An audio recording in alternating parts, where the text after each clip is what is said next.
Hey guys, welcome back to my channel, The Black Accountant. It's your boy Mo. And if you haven't already done so, you know the drill. Go ahead and like, comment, subscribe, and let me know in the comments of any kind of content you want to see going forward. And most importantly, don't forget to turn on the don't forget to turn on notification bells so you get notified when I drop new videos. So this is just that third iteration. We're coming back this week with the next weekly Crypto Connect. We're kind of keeping this ball rolling. And today I'm going to be talking a little bit about staking, and Manny's going to be talking a little bit about Avalanche. So that's your cue. Oh, okay. You're gonna edit this. No, let's just go. All right. So my name is Manny again. We're back here for the weekly Crypto Connect, and then I'm gonna be talking about Avalanche, which is another network within the cryptocurrency world. Again, my name is Manuel Martinez, and I'm part of Oceanwave Financial, and I do tax preparation services. Soon, I will be doing bookkeeping services, but that's to come. Okay. All right. So pretty much, I touched on staking a little bit last week, but I kind of figured that I wanted to talk about it a little bit more in depth.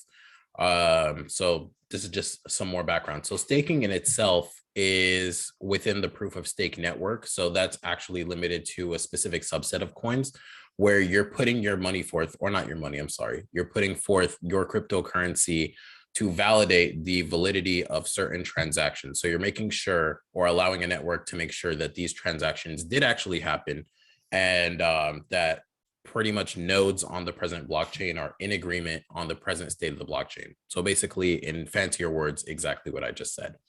And what you're earning here is you're earning new crypto on that, the allowing of that staking. So what does this mean? Basically, if I'm putting forth some Ethereum within the Ethereum network for that to be proofed, they're figuring out, are the tokens that you're providing forth that you're staking actually valid transactions that are happening? So if they are, and you get chosen for that staking process to happen, then you're going to earn some more Ethereum on that initial stake that you did. Now, if they use your crypto to stake, and it turns out that some of that crypto that you provided for that staking is not valid, so these were false transactions that happened, or this isn't real Ethereum, then you're going to lose that initial amount that you staked. So I think that's kind of the main risk of being able to stake. And within doing so, there's multiple ways of staking. So you can stake within network by basically, let's say I use Coinbase and I'm staking through here. Coinbase is going to select who's going to be validating my coins or validating that token, versus I can self-validate. But if I do so, then it's going to cost me a lot of money, because for Ethereum, if we're going with that example, you're going to need at least 32 Ethereum. I don't know if I should say 32 coins of Ethereum, but just like 32 Ethereums. Yeah. So to be safe. So when it comes to validating, well, I have a question, right? Mm-hmm. How would you determine how much Ethereum would you need to validate a particular transaction? So it's however many are presently on the blockchain. Well, actually, I'm sorry, that's the wrong word. I just saw that example online when I was looking this up. I'm still not 100% sure on how you would know how many you need. But generally speaking, if you are setting up for yourself to do that validation, you're going to need to download all of the transactions that have already occurred on the blockchain, which is going to be really sizable. So you would need a very good computer, typically a supercomputer, to be able to do that. And it's just very costly, and it's going to take up a lot of energy. So that's probably one of the main reasons people don't do that. So I think another option that you could typically do is go into a staking pool, where there are people who are already staking, and then you just provide your crypto wallet. You add your wallet to that validation pool, and they'll do the validation for you, and you still get a cut of it. So why would you even stake to begin with? Because you can earn more crypto. It's similar, as I mentioned in the last video, of earning money in the same way that you would in a savings account if you had loaned your money to a bank. But the cool difference here is, within a savings account, you would typically earn somewhere between 0.05 or 0.06% interest, versus with crypto staking, you can get anywhere between 3 and 7%, which is significantly larger. And I think that's pretty much the biggest incentive to doing that. Now, as I had also mentioned earlier, you can't necessarily stake on any network. There's a very small pool of proof of stake networks. You can only stake within a proof of stake network. Bitcoin is actually not a proof of stake network. It's a proof of work network. So what that means is they use a different type of validation process. They don't validate against tokens that are already existing. What they end up doing is using supercomputers to calculate complex algorithms or complex equations and solve those, which requires a massive use of energy. So that's pretty much what they do. And that's the, in a nutshell, concept of staking. Got it. Got it. So in terms of staking, how would somebody get, so for example, right, I guess from the finance standpoint, what if you were to stake an X amount of, for example, Ethereum, right? How can you choose to quote unquote get paid, right? Or how would you get paid in terms of when you stake, let's say an X amount of Ethereum, and then you get a percentage of that stake Ethereum? How would you get paid in terms of, do you get paid in another cryptocurrency? Do you get paid in more Ethereum? How would that work? So you would typically get paid in more Ethereum. Also, there's stipulations depending on which network you're staking on. So if I'm staking on Ethereum, for example, like they might say that you need to keep your invested or your staked amount of coins in for this certain duration of time. And then if you're selected, so even though you're staking your coins, you're not necessarily actually going to earn anything on it unless the network or picks your coins for the staking, if that makes any sense. Okay. So technically you can stake it and put it to the side, right? And not be able to move it, because I'm assuming during the time that you're staking it, you can't sell it, you can't transact, you can't do anything with it. So that means technically it probably might not be earning anything, right? While it's being staked, but at the same time you can't be, you're not moving it. You can't, you're not allowed to move it. Okay. So that's one of the risks of staking, right? Because you can earn a lot if you're actually chosen for the staking, for that validation process. But if you're not chosen in that whole time that you're not being chosen, but you're staking, you just have frozen money that you can't do anything with. So got it. That's something you would consider if you wanted to do that. Oh, well, that makes sense. Well, that's actually good in terms of, we're talking about, I guess, like a long-term investment, right? It's, let's say, for example, you want to park your money there. Obviously, this is not financial advice. This is just a thought process. Is that, like, if, let's say, for example, you want to park your money somewhere and you feel like, you know what, I would just want to keep some of my money in Ethereum, it would actually be a good idea, right, to leave it there and then just stake it, since you're not going to need it. It just parks there, and then kind of like a slight hedge to inflation at that point. Yeah, and it's sort of like what we were talking about before we started recording this video, of like having purchases in like these big pockets, like these very stable coins like Bitcoin, Ethereum, Solana, etc. And if you yourself don't really want to be doing any of these major investments, it's a good idea to just stake and then earn that passive income while you kind of trade other tokens or other coins. Got it. Huh. No, that's cool. That's definitely another new avenue for passive income for a lot of people. Yep. All right. So as far as the networks are concerned, so there's Ethereum, as Mo had just talked about. Ethereum is another one that I think a lot of us are familiar with.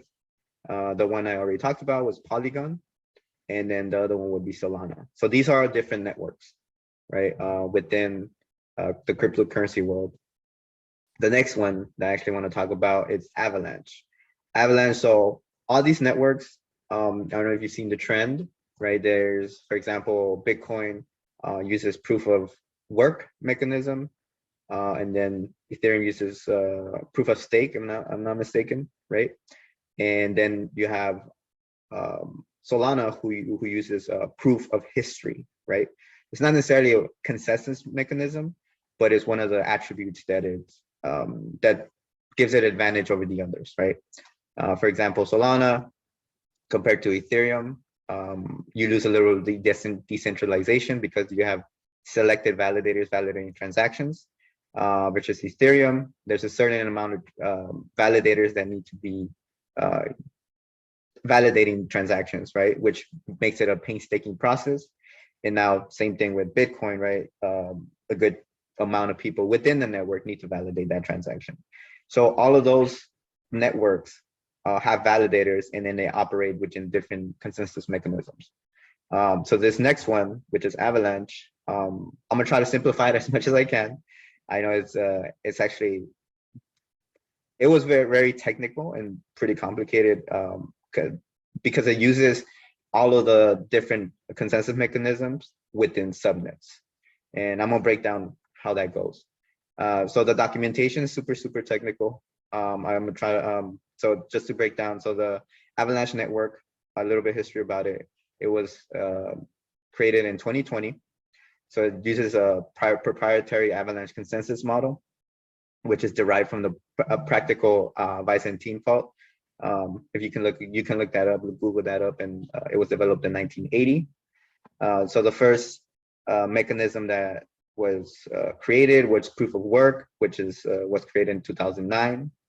And then now to go back to the Avalanche consensus model. So it uses what's called a sub-sampled voting model, right? So a large group of volunteers participate within the network, and then out of those group of people, which is at that point, it becomes a subnet, right? Out of that large group of people, some people randomly get chosen to become validators for transactions, right? Out of these small subnet of validators, they're asked to accept or reject a transaction. And throughout this what ends up happening is a network gossip between the different validators, right? Where they participate and create pushing information back and forth, and they continue to validate transactions or deny them, right? And then compared to the proof of work or the proof of stake mechanisms, the main benefits of this subnet model is it doesn't require that too many nodes or computer systems be validated to validate transactions. It only requires that a certain amount of validators are present to create to validate or deny these transactions within a given time frame, which then reduces the transaction time frame, right? Or creating those blocks. So, and just to do a comparison real quick, so we have AVAX, which is Avalanche, 4,500 transactions per second per subnet, right? Because it operates as a subnet model. It doesn't, so different within that subnet, you can create different consensus mechanisms within that subnet. So like say, for example, you create a subnet that has a consensus mechanism, proof of work, and another one, proof of stake, and so on and so forth. So what ends up happening now with, for example, with BTC, there's what's called a finality. Finality is the assurance or agreement that a cryptocurrency transaction can be changed, revoked, or canceled after it has been completed. So the finality rate, just to do a comparison, a finality rate is less than 3 seconds for AVAX, which is Avalanche. And then for BTC, it's 1 hour. And for Ethereum, it's 10 minutes. Right. So obviously you can see the difference of the time frame of creating that finality transaction. And all of this finality is contributed to latency problems. So depending on how fast that finality occurs, then that's what ends up happening in terms of creating those chains or creating the speed of that network for that transaction to happen. So AVAX at this point would be the one that with the least amount of time for that finality to occur. Okay. All right, so then we have the network infrastructure.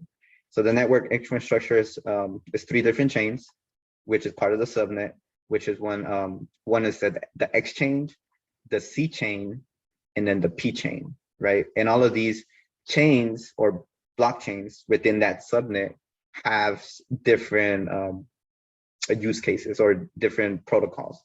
So the exchange is in charge of creation, transaction of tokens, and management of those tokens, right? The AVAX is not necessarily, the AVAX network as a whole is not married to one protocol. Like I had mentioned before, it Uses a DAG protocol or a DAG consensus mechanism, which is a list of consensus mechanisms. So it borrows kind of from each consensus mechanism of the previous networks, which is BTC and Ethereum. So then another blockchain or C chain, what C chain would be specifically for smart contracts within the subnet, and is an exact copy of the Ethereum virtual machine, right? So it pretty much is like copy and pasting the Ethereum proof of consensus mechanism and then pasting it onto our blockchain. This was actually pretty good, and this was actually pretty smart because now it made it so then developers, right, that were used to the Ethereum network can literally just kind of copy and paste their algorithms into the Avalanche network and just start working. That's one advantage that the Avalanche network did. And then it uses also, I'm not going to dive in too deep into this because I'm not super well versed into this, is the Snowman protocol. But if you can look that up, I know there's videos about it. The Snowman protocol is very important into how the Avalanche network works and why it works. And then the last one would be the P chain or platform chain, was used for management, coordinating all validators and staking mechanisms. And these are just blockchains within the subnet that creates the Avalanche network. So what are subnets? So each subnet has multiple subnets. So you can create subnets within that subnet. So you can create pretty much like a tree, right? But just like the primary network that it uses different chains would be, let me see, I lost track of my train of thought. So the X chain, the C chain, and the P chain. So all of those can have their own consensus mechanism in there, right? It doesn't have to stick to proof of work or proof of stake. You can have each one do a specific task, just like the different chains that I explained before. And one of the cool things is that the subnet can have either be private or public blockchain, right? So then let's say, for example, you're a business or you're a government and you want to have access to these tools, right? Let's say, the Avalanche network is a very secure network, and it proves the concept of being a secure network. Then at that point, instead of you creating a whole ecosystem or infrastructure, the infrastructure is already there, right? You just kind of plug and play into that network. And then you can take advantage of pretty much the developers that created that network, and then you operate within that network. So, for example, right, tax returns, right? You're dealing with very sensitive information. This sensitive information, if somebody decides to say, like, you know what, this one person is going to be the validator of this tax return, right? Then at that point, you can use the Avalanche network as to assign the validator to validate particular tax returns, right? This is just like notice how I'm thinking of like the implementation's utility of this particular network. But yeah, for example, same thing with businesses or governments that you're dealing with sensitive information. This can also be used from a utility standpoint. It can be used to implement certain validation where security protocols are needed. But yeah. Okay, so in summary, I guess in maybe like a generalized way, Avalanche kind of took what Ethereum was doing and made it simpler, in the sense that you can already, like you had mentioned, from the developer standpoint, they can already just copy and paste whatever algorithms that they're using. Also, it reduces the cost, and it's actually faster because you also have a majority system for validation as well, right? Where you were saying that instead of doing the proof of stake, where you're just staking a certain amount of coins and then using that, there's a majority type thing where it's like, here's a vote of whoever's available right now to validate this, and if it's validated within this time by a majority, then we can move forward and it's considered validated. Would that be? Yeah, that would be yeah, that would be kind of the gist of it. The one thing I do see is that it has more security in the sense that it just needs a subset of validators. It doesn't need the whole, right? Exactly.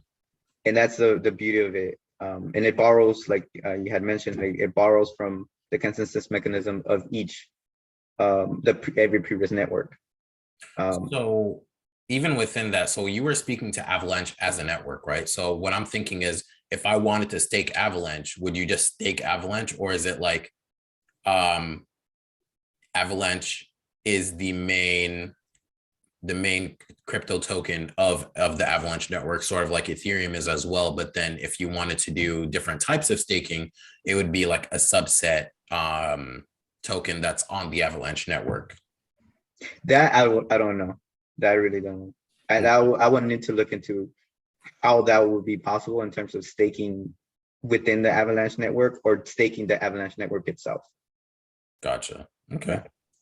Well, that's pretty much all we had for this week in terms of just updates, but I think we're kind of coming along right now. I think as we kind of read into this and do some of this research, the picture starts to paint itself a little bit better. Whenever you go into any kind of field, it's always a technical jargon that's the barrier to entry, but once you kind of get around that a little bit and start seeing the concept, then it starts to really click and make sense. And I think we're approaching that point to a degree.